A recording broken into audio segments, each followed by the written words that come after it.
3,000 miles away from the banks of the Ganges, there is a nation which, in many ways, is more India than India itself. A place where the kings were called Varman, the language is built on Sanskrit, and the world's largest Hindu temple stands as a silent giant in the jungle. We are talking about Cambodia. While most people see it as a Buddhist heartland today, its soul was forged in the fire of Sanatana Dharma. But how did Indian culture cross the Blackwater to create the most beautiful empire in Southeast Asian history? It began nearly 2000 years ago. It was not an invasion of soldiers, but an invasion of ideas. Indian merchants and priests followed the monsoon winds across the Bay of Bengal. Legend tells of a Brahmin named Kaundinya who followed a divine dream to the shores of the Mekong River. There he encountered the local Naga princess Soma. Their marriage did not just start a dynasty, it gave birth to the Funan Empire. Kaundinya brought the laws of Manu, the worship of Lord Shiva, and the sacred script of Sanskrit. From that moment, the identity of Khmer people was forever woven with the Indian DNA.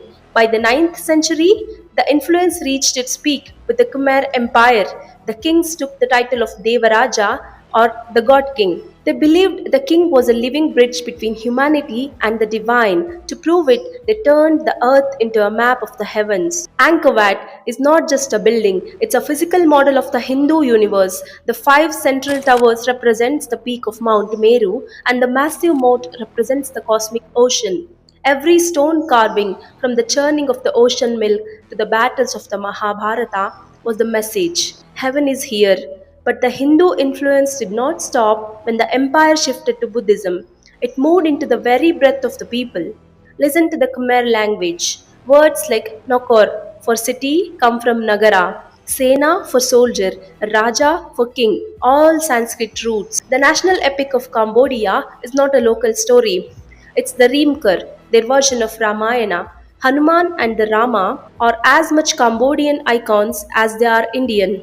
Even today, the royal palace in Phnom Penh keeps Hindu Brahmin priests to perform the most sacred state ceremonies. Cambodia is the greatest proof that culture has no borders. It's a 3,000 miles echo of ancient Indian that refuses to fade.